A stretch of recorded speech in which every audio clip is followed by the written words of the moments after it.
네, 시청자 여러분 안녕하십니까. 매주 월요일 찾아뵙는 고수들의 투자 전략입니다. 요즘 증시 변동성이 커지면서 파생상품에 대한 관심이 참 많아졌습니다. 파생상품의 경우 증시가 하락할 때도 수익을 낼 수 있다는 그런 장점이 있는데요. 오늘은 특별히 소액으로도 투자가 가능한 주식 워런트 ELW에 대해서 자세히 알아보도록 하겠습니다. 먼저 오늘 함께 하실 전문가 화면으로 확인하시겠습니다.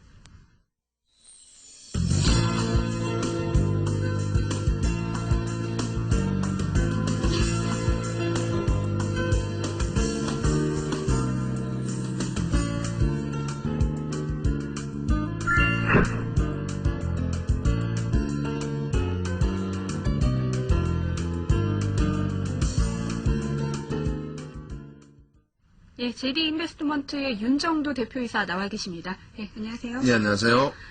예, 윤 대표이사님의 경우 ELW 투자의 대가로 유명하신데요. 사실 ELW와 같은 파생 상품이 그 시장 방향에 더 민감하지 않습니까? 그렇기 때문에 이제 먼저 요즘 증시를 먼저 짚어봐야 될 것 같은데요. 네. 먼저 글로벌 증시부터 짚어볼까요? 네. 일단 뭐 지금 2차 금융위기 얘기도 굉장히 많이 나오고 있고요. 그리고 이제 그에 대한 범위에서 추가적인 하락에 대한 우려감이 굉장히 확대되고 있는데, 사실은 지금 오늘 시간에는 조금 아랫방향, 그러니까 좀 공포감을 불러일으키는 그런 해석보다는 조금은 이제 마음의 위안을 잡으실 수 있는 해석으로, 그러니까 좀 역발상적인 해석으로 좀 말씀을 드릴 텐데요. 너무 이제 또 핑크빛 전망 그런 부분은 아니고 하반 경직성은 좀 뜰 수 있지 않을까, 네. 이런 부분에 설명을 드리겠습니다. 일단 1차 금융위기와 2차 금융위기의 차이점 부분, 이 부분은 1차 금융위기에서는 파생상품에 대한 파급력, 파괴력이 굉장히 컸었다. 이런 부분을 설명을 드려야 되는데, 먼저 이제 누구나 다 아시고 계시는 서브프라임 관련해서 표를 한번 준비를 해봤습니다. 네. 일단 서브프라임 이렇게 알려져 있지만은 실질적으로 이제 미국의 주택담보대출, 모기지 관련된 내용이 되는데요. 서브프라임은 이제 10%대, 그리고 이제 알트에도 10% 가까운 수준, 그리고 3금융권, 2금융권 정도로 나누게 된다면은 프라임이 1금융권 정도가 됩니다. 근데 문제는 미국의 주택이 판매가 되거나 말거나 솔직히 우리랑 무슨 상관이 있습니까? 이 범위에 있어서 모기지 관련한 채권이 한 12조 5천억 달러였는데 전체적인 파이가 파생 쪽에서 60조 달러에 달했다는 거고요.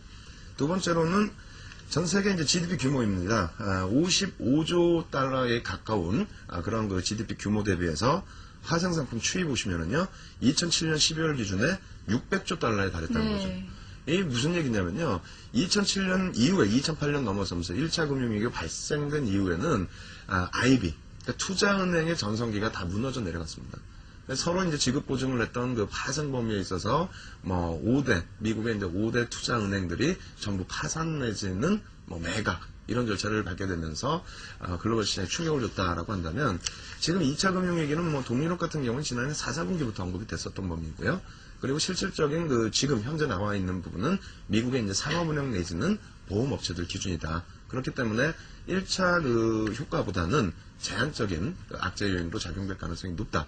그리고 2008년도 기준에서 이제 국내 증시가 10월 16일부터 해서 8거래일 동안에 450포인트가 빠졌거든요.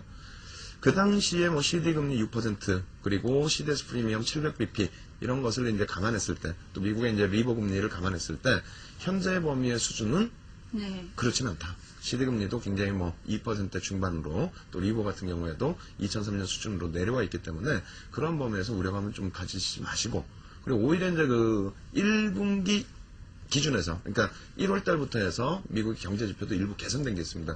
두 가지 정도는 보여드릴까 하는데요. 먼저 이제 경기 선행지표 부분이 개선이 2달 연속 개선이 됐다라는 거 하고요. 그리고 이제 ISM 제조업 지수가 2달 연속 개선. 물론 이제 비제조업 지수 같은 경우에는 세 번째 달에 조금 눌리긴 했지만은 개선 추이 부분을 가지고 가고 있다. 그렇기 때문에 너무 지표라든가 이런 부분에 패닉 상태에 접어들지 말자, 이렇게 말씀드리겠습니다. 일단 글로벌 증시에 대해서 자세히 살펴봤는데 문제는 국내 증시일 텐데요. 네, 국내 증시는 어떻게 보시나요? 일단 국내 증시도 굉장히 시끄럽습니다. 특히 이제 말이 여러 가지 또 최근 나오는 범위의 기준은 글로벌 증시와의 이격 부분 계속해서 확대될 수 있느냐. 벌써 이제 지난해 10월 같은 경우와 올해 2월 초중순 한번 겪었었죠. 상대적인 강세 부분이 어떤 후폭풍을 낳는가를 한번 보시게 됐는데, 그 부분 다시 정리해드리고 뒷부분에 그렇다면 지금 위치는 어느 정도 수준인가를 한번 점검해 드리도록 하겠습니다. 일단 준비하는 글로벌 시장과의 비교 차트 한번 보시면은요. 지난해 이제 10월 같은 경우에는 좀 예견이 충분히 됐었습니다. 왜 그러냐면 미국 다우 지수가 1,300포인트에서 7,000포인트대 후반까지, 그러니까 대략 한 22% 급락했을 때 국내 증시는 14% 하락이 방어가 됐거든요. 네. 결과적으로 이제 10월 16일 이후부터 해서의 하락폭은 어마어마한 폭락이 연출이 됐었죠. 450포인트의 하락.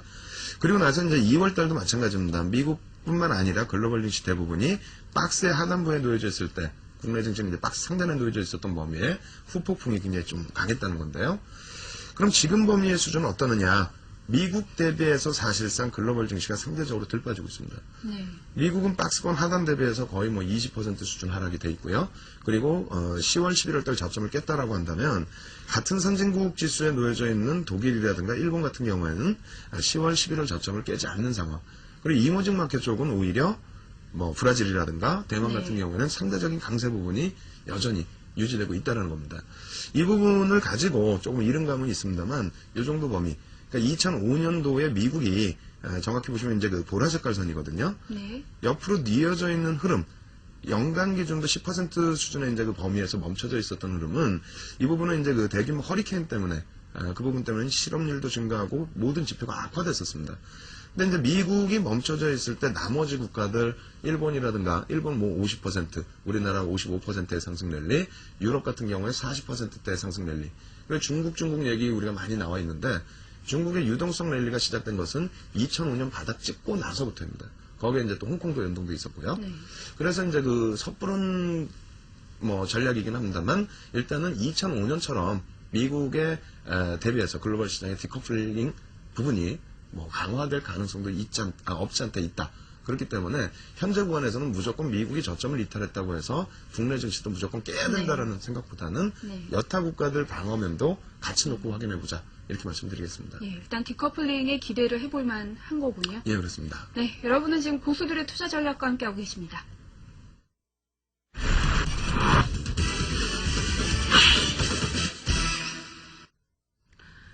네, 이제 본격적으로 ELW에 대해서 알아보도록 하겠습니다. ELW의 경우 그 소액으로도 투자가 가능한 상품으로 알려져 있고 네. 또 무엇보다도 하락장에서 수익을 낼 수 있다는 점에서 개인 투자자들이 요즘에 참 관심을 많이 갖고 있는 것 네, 같은데요. 요즘 분위기 어떤가요? 일단 지금 변동성이 커지고 특히 이제 손실이 커지다 보니까 교육으로 좀 살아남아 보자. 그리고 두 번째로는 변동성 큰 상품 또 레버리지 효과가 큰 상품에서 손실을 만회해보자 해서 이제 좀 집중되고 있는데 유가증권 시장의 거래 대금의 20% 정도 수준까지 지금 치솟아 올라와 있습니다. 특히 이제 연초 대비해서도 2배 이상 뭐 증가해 있고요. 그리고 2005년 12월 달에 개장한 이후에 처음으로 이제 7천억 원대 거래 대금을 넘기기까지. 그래서 이제 지금 뭐 국내 시장에 있어서는 유가증권 시장과 코스닥 시장 그리고 ELW 시장 뭐 이렇게 이제 3파전 기준으로 놓고 보셔도 될 정도로 시장 파이는 굉장히 커져 있는 상태고요. 일평균 거래량이 한 7천억 원 정도면 이제 네. 뭐 대중화되고 있다라고 볼 수 있겠는데요. 네, 그렇습니다. 그래도 잘 모르시는 분들이 있을 수도 있거든요. 그런 네. 분들을 위해서 먼저 개념부터 좀 차근차근 알아보도록 하죠. 네. ELW 개념 설명 부탁드립니다. 일단 ELW도 이제 똑같이 파생 상품의 기준입니다. 그런데 파생 상품이고 또 자통법이 통과되면서 초고위험 상품으로 분류가 돼 있는 만큼 굉장히 리스크가 크다. 이 부분부터 이제 좀 이해를 하셔야겠고요. 근데 파생 상품이 있다 이렇게 설명을 드리면은 막연하게 또 굉장히 어렵게 생각하세요. 네. 뭐 선물, 그것도 뭔가 고귀한 냄새가 난다. 그렇지 않거든요. 선물 말 그대로 먼저 좀 거래를 한다는 내용입니다. 쉽게 이해를 하시는 방법은 뭐 김장철 전에 중간 도매상이 밭에 가서 그 밭을 통째로 뭐 밭대기라는 표현을 쓰기도 하는데 미리 그러한 부분에 대해서 물건을 띄워오는 뭐 그런 부분이 이제 선물 거래. 영국의 이제 뭐 튤립 같은 경우 폭등 나왔을 때 그런 범위의 이제 그 거래 내용이 될 수가 있겠고요. 그 옵션 같은 경우는 말 그대로 특정 자산을 정해진 가격에 사고 팔 수 있는 권리의 파생 상품입니다. 일단 그 옵션에 대해서 조금 더 이제 자세하게 설명을 해드린다면 만약에 이제 제가 그 정육점을 하고 있단 말입니다. 네. 근데 지금 돈육 가격이 한 100만 원 정도를 해요, 한 마리당. 근데 다음 달에는 무조건 이게 한 110만 원 갈 것 같은데 제가 돈도 없고 그리고 창고도 없고 네. 그렇게 해서 고민하다가 그 도축업체한테 찾아가게 되는 거죠. 다음 달에도 내가 현재 100만 원 하고 있는 돈육 한 마리당 100만 원을 다음 달에도 좀 살 수 있게 해다오. 네. 근데 그거에 대한 권리를 내가 2만 원 주고 사겠습니다. 돈육 그 그 도축업자 같은 경우에는 왜 그런 생각을 할까? 다음 달에 분명히 돼지고기 가격이 내린다고 도축업자는 생각하기 때문에 저한테 권리금 2만 원을 받고 약속을 하게 되는 거죠. 근데 이제 그 결론치 부분 표를 한번 놓고 보면 설명을 드리겠습니다. 일단 현재 100만 원짜리 돈유 가격 제가 생각한 것처럼 다음 달에 110만 원이 된다라고 한다면 일단 그 표에서 계산 방식이 나오게 되는데요. 2만 원의 이제 그 권리 행사 가격을 준비해 드리게 되고 그리고 표가 지금 아직 안 나오고 있죠. 네. 그 부분에 대해서 이제 표를 한 장 더 넘겨놨습니다. 제가 일부러. 돈유 가격이 이제 110만 원으로 올랐을 경우에 제 예상치랑 맞았을 경우에는 제가 권리의 그 지불한 가격 2만 원을 빼주는 거죠. 그러니까 행사 가격 다음 달에도 저는 100만 원에 살 수 있잖아요. 네. 지금 시장 가격은 110만 원인데 그렇게 해서 이제 8만 원의 이익이 발생되는데 사실은 뭐 110만 원짜리 100만 원에 사는 그 이득이긴 합니다만 지금 시장에서 이제 우리가 파생으로 논하는 범위의 기준은 일단 2만 원을 들여서 그 권리를 샀기 때문에 8만 원의 수익이 났다. 400%의 수익이다. 뭐 이런 식으로 이제 형성이 되어 있습니다. 이것이 이제 만약에 돈유 가격이 100만 원 이하로 내려가게 됐을 경우에는 어떤 그것을 뭐 시장에서 95만 원 하고 있는데 100만 원에 사는 의무는 없어요. 네. 권리를 줬기 때문에 권리금을 줬기 때문에 권리만 있는 상품이다. 이 부분에서 이제 옵션과 ELW는 똑같은 상품인데 차이점은요. 뭐 여러 가지 뭐 시장 차이 말고요. 실질적인 차이 부분은 옵션은 매도가 가능합니다. 근데 ELW는 콜과 풋에 대한 매수만 가능하다. 이 범위에 이제 좀 차이가 있겠습니다. 예, ELW의 그 기초 개념에 대해서 알아봤습니다. 그 개념까지는 좀 이해하기 쉬운데요. 네. 좀 더 상품별로 들어가면은 좀 헷갈리기 시작하고 좀 어려운 측면이 있어요. 네. 좀 더 구체적으로 설명을 해주실 필요가 있을 것 같은데요. 예, 그 예전에 2008년도에 포스코 상품을 기초로 해서 한번 설명을 드려보도록 하겠습니다. 화면이 이제 뭐 조금 그림이 작아서 수치가 잘 안 보이실 수 있는데 행사 가격이 60만 원짜리, 그러니까 행사를 내가 먼 훗날에 60만 원에 행사를 하겠다. 현재 기점을 2008년 3월 21일이라고 기점을 잡았을 때 최종 거래일 8월 13일까지의 기준입니다. 현재 주가는 45만 원, 그럼 60만 원까지 올라왔을 때 범위의 수익을 한번 기대를 하겠다의 기준인데요. 만기 평가 가격이 만약에 8월 13일 날 75만 원까지 올라오게 됐을 때 네. 처음에 이제 그 워런트 가격 330원 주고 100주를 샀기 때문에 33,000원에 금액이 들어갔겠죠. 네. 행사 가격 60만 원이기 때문에요. 시장에서 75만 원짜리의 포스코를 60만 원에 살 수 있는 권리라는 겁니다. 네. 그렇게 되면 15만 원의 차익이 발생이 되고요. 거기에서 워런트를 매입한 33,000원을 빼주게 됐을 때에는 일단 11만 7,000원에 네. 가격적인 이익이 난다는 거죠. 이러한 부분 때문에 이제 그 적은 금액 가지고 큰 수익이 날 수 있다라는 매력은 있습니다만 상당히 리스크는 여전히 뭐 크다. 전액을 다 손실을 보실 수 있다라는 표현을 꼭 드리고 싶습니다. 예, 뭐 ELW 장점에 대해서도 지금 얘기를 들었지만 또 말씀하셨다시피 또 시장 판단이 틀리면 손실이 커질 수도 있다는 그런 단점도 있는데요. 네. 그렇기 때문에 요즘처럼 증시 변동성이 좀 클 때는 수익을 내기가 좀 어렵다라는 느낌이 오는데 어떻습니까? 네, 일단 변동성이 크면 수익이 많이 날 것이다라는 생각들을 많이 하시는데 네. 오히려 오늘은 위험고지 쪽으로 더 말씀을 드리겠습니다. 변동성이 크면요, 오히려 이제 상품 가격이 더 많이 올라가기 때문에 실질적으로 취할 수 있는 범위의 레버리지 효과라든가 수익 기조는 그렇게 높지가 않고요. 오히려 이제 손실 발생됐을 때는 예전에 변동성이 낮을 때보다 오히려 손실폭이 월등히 커질 수밖에 없는 그런 구조라는 걸 좀 설명을 드리겠습니다. 일단 그러기 위해서는 이제 변동성에 대해서 좀 아셔야 되는데 옵션 이론 가격에 대한 부분 먼저 표를 보면 설명을 드리겠습니다. 네. 일단 옵션 이론 가격 놓고 보시게 되면요, 기초자산의 주가 그리고 행사 가격, 뭐 일정 기간 동안의 만기 기간까지의 기간, 그리고 변동성과 이자율 배당 등 뭐 5가지 혹은 6가지 기준을 잡기도 하는데요.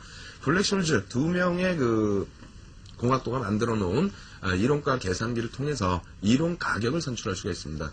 근데 이 변동성 부분은 역사적 변동성, 과거의 변동폭에 대한 기준이 되는 거고요. 네. 이 부분을 내재 변동성이다라고 이제 표현하는 범위 기준이 있는데, 내재 변동성 부분은 시장 가격을 포함하고 있는 변동성입니다. 그러니까 ELW 기준에서는 LP들이 향후에 움직일 만한 변동성까지 포함을 시켜서 이 내재 변동성을 집어넣게 되는데요. 변동성 자체가 지금 커져 있다는 것은 이 범위의 프리미엄이 굉장히 월등히 높아지고 있다는 겁니다.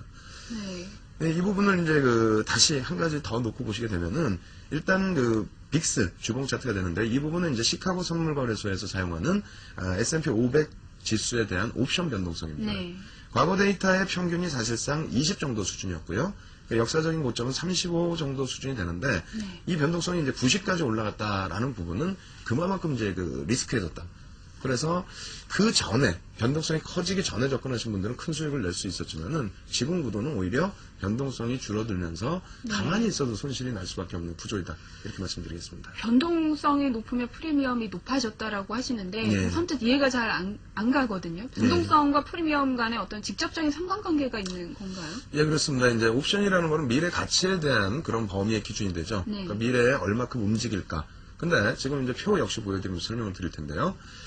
표를 놓고 보시게 되면은 두 종목이 있다 했을 때 왼쪽의 종목은 뭐 하루에 8% 빠졌다가 그 다음날 상한가 갔다가 또 7% 빠졌다가 또 상한가 갔다가 이런 식으로 변동성 자체가 굉장히 큰 종목.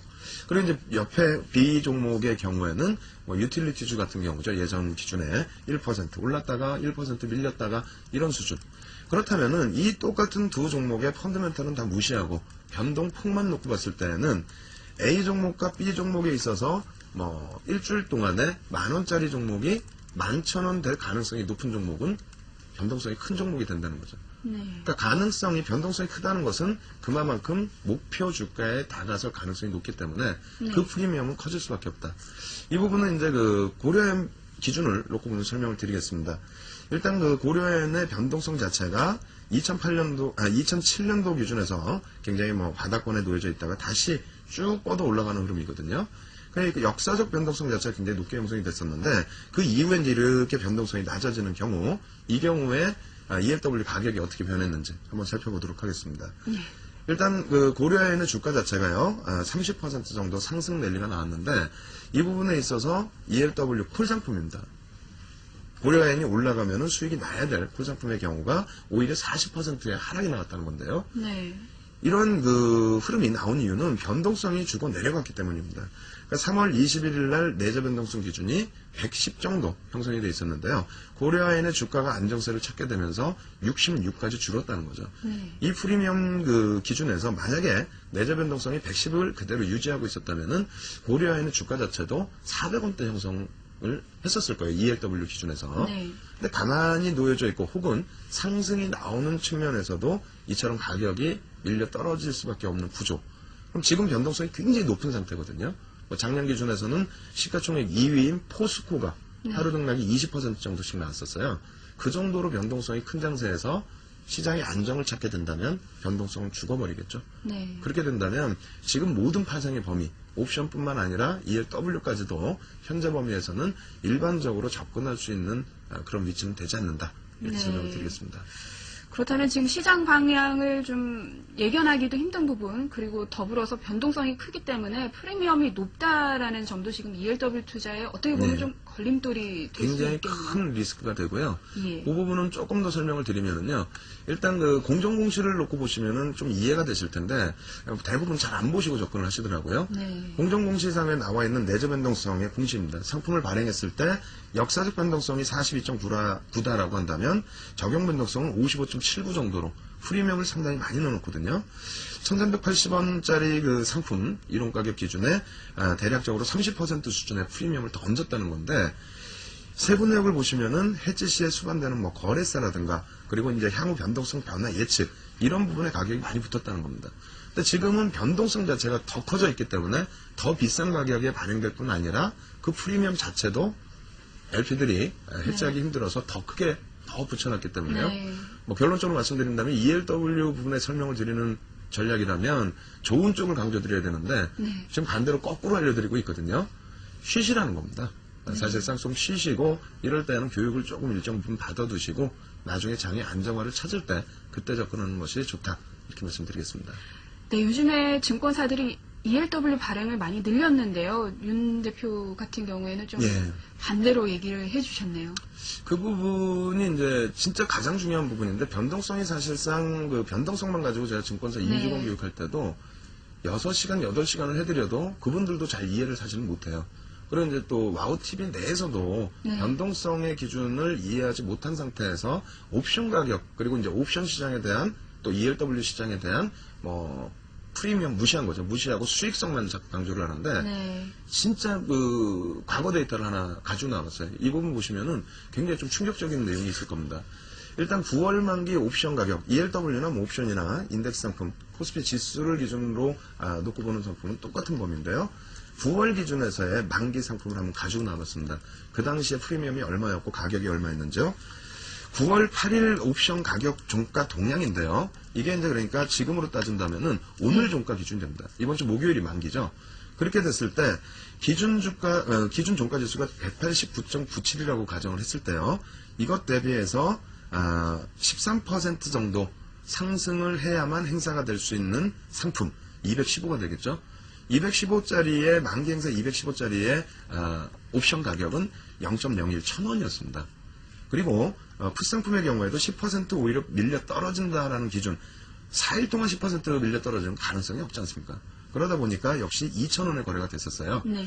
근데 이것이 10월 충격 이후에 엄청난 변동성 확대, 그 확대 이후에 똑같은 13%의 범위 11월 10일 기준의 종가 기준을 잡아봤고요. 역시 마찬가지로 지금이랑 똑같습니다. 11월 그 둘째 주에 만기되는 상품인데 13% 정도 올라갈 수 있다라고 한 상품이 0.13. 예전에 1,000원에 거래됐던 게 지금 13,000원에 거래가 됐다는 겁니다. 네. 그만큼 변동성이 크니까 행사 가능성이 높아졌다라고 이해를 하시는 거고, 그리고 이제 풋옵션 같은 경우에도 예전에 2,000원짜리 상품이 35,000원. 보통 이제 13배 이상에서부터 뭐 17배까지 이렇게 형성이 돼 있는데요. 행사가 안 되면은 1,000원 손실 날 게 얼마요? 13,000원 손실폭은 더 확대가 되는 거고요. 행사가 만약에 돼서 뭐 10만 원 정도의 행사 가격이 형성됐다. 그러면 이제 1,000원짜리 상품은 100배 수익을 낼 수 있지만은 13,000원에 접근했던 상품은 7배 수준밖에 수익이 안 난다는 거죠. 그렇게 된다라면 수익은 적고 손실폭은 넓게 되는데, 그렇다면 지금 접근을 하시는 게 아니라 말 그대로 시장의 안정을 찾아서 변동폭이 작아졌을 때 그때 네. 이제 접근을 하셔서 수익을 내는 기조로 말씀드리겠습니다. 네, 지금까지 ELW에 대해서 지금 말씀을 들었는데요. 뭐니 해도 제일 중요한 것은 실전에 접근할 때 또 네. 팁이 중요할 것 같습니다. 좀 투자자 여러분들이 좀 주목을 해야만 하는 그런 부분들이 있다면 어떤 것들일까요? 그렇죠. 조금 지금 부담이 된다라고만 말씀드린다면은 또 시청하시면서 화를 내실 수가 있단 말입니다. 네. 어찌됐건 수익을 내는 방법을 좀 알려달라. 제한적인 범위이긴 하지만은요, 전략적으로 좀 활용을 하셔야 되는데, 두 가지입니다. 하나는 외부 자금을 끌어당기시는 것이 아니라 레버리지 효과를 기준으로 해서 가지고 있는 물량에 대해서 일정 부분을 ELW로 전환하는 방법. 그런 방법이 이제 1차적으로 있고요. 그리고 이제 옵션 전체적으로 이제 사용하는 방법인데, 스트레들 전략과 스트랭글이 있습니다만, 오늘은 스트레들 전략만 짧게 말씀을 드리겠습니다. 그래서 일단 스트레들 전략 놓고 보시면은, 이것은 이제 행사 가격이 동일한 홀 워런트와 풋 ELW를 절반씩 갖고 있자라는 거죠. 이 부분은 근데 굉장히 중요한 게요. 지금 현재 범위에서 계속 변동성이 커져 있는 상태다. 그럼 접근하시면 안 되겠죠. 오히려 변동성 부분이 지수 기준으로 매일매일 1% 전후의 지수가 형성이 된다. 그것이 일주일 혹은 열흘 뭐 이런 식으로 이제 형성이 된다 하면은 양쪽을 들어가실 수 있는 범위가 되는데요. 만약에 이제 시장이 한쪽 방향으로 굉장히 강하게 치고 올라왔을 때에는 변동성의 확대 때문에 풋의 손실보다는 콜의 손실이 확대가 되면서 수익을 잡아낼 수 있는 그런 그 범위의 기준이 되고요. 두 번째로는 만약에 지속적인 추세 흐름이 나왔을 때, 만약에 지속 상승이 나오게 됐다라고 했을 때에는 콜 ELW는 이익이 무한대로 확대가 됩니다. 풋은 이제 그 절반 정도의 손실만을 반영을 하겠죠. 반대급부에서 마찬가지로요. 만약에 시장이 하락 쪽인 지속적인 하락의 기준이 잡히게 된다면 풋에서 이익이 무한대로 확대가 되고 콜에 대한 손실이 제한적으로 형성될 수 있기 때문에 양매수 전략을 통한 스트레들과 또 레버리지를 활용하는 스트랭글 전략을 뭐 지금 범위에서 적절하게 좀 활용을 하신다면은 일단은 뭐 분명하게 수익 기준을 잡을 수가 있습니다. 다만 맨 처음 강조드린 것처럼 워낙 이제 레버리지가 큰 상품이고 그리고 변동성이 지금 높여져 있는 상태에 프리미엄이 붙어 있는 그런 상황이기 때문에 공격적으로 전략을 꾸리시기보다는 전체 자산의 10% 미만의 수준에서만 운영하실 수 있는 상품이다. 이렇게 말씀을 드리겠습니다. 예, ELW에 이미 투자하고 있거나 투자하실 분들을 위해서 좀 조언을 해주신다면 한 말씀 해주시죠. ELW뿐만 아니라 파생 시장도 마찬가지인데요. 사실은 파생 시장이 홀과 짝의 범위가 아닙니다. 내가 콜 상품, 그러니까 윗방향을 생각을 해서 콜을 산다고 해서 무조건 수익이 나는 게 아니고요. 또 푸사 상품도 마찬가지입니다. 하락한다고 해서 무조건 푸사 상품이 수익 나는 기조가 아니기 때문에 분명하게 인터넷상에도 기초교육은 충분하게 공부하실 수 있을 정도로 동영상과 교재들이 많이 나와 있습니다. 그 부분을 가지고 먼저 교육을 받으시고요. 그 교육 부분은 이것이 또 수익과 무조건 연동된다 생각하지 마시고 차분하게 시장 보는 시각을 늘려나가시면서 대응을 하셔야지 손실폭 때문에 마음이 급하거나 혹은 광고성의 내용들을 바탕으로 해서 큰 수익을 기대하고 접근하신다면 오히려 화를 범할 수 있는 그런 상품이다. 그래서 조금 기준을 지키자. 내 기준점을 지키고 시장을 기준으로 놓고 보실 때에도 네. 내 기준은 흔들리지 않는 그런 전략을 수립하실 것을 권해드립니다. 예, 지금까지 윤정두 JD 인베스트먼트 대표이사와 함께 최근 거래가 늘고 있는 ELW 투자에 대해서 자세히 알아봤습니다. 오늘 자리 나와주셔서 감사합니다. 네, 감사합니다. 예, ELW를 다 알기에는 오늘 30분이 너무 짧은 시간이었던 것 같습니다. 윤 대표께서 저희 한국경제TV를 통해서 ELW 방송을 계속 하신다고 하시니까요. 금요일 새벽 1시가 방송 시간입니다. 이 방송 적극 활용하셨으면 어떨까 싶네요. 저희는 다음 주 월요일 다시 찾아뵙겠습니다. 시청해주셔서 감사합니다.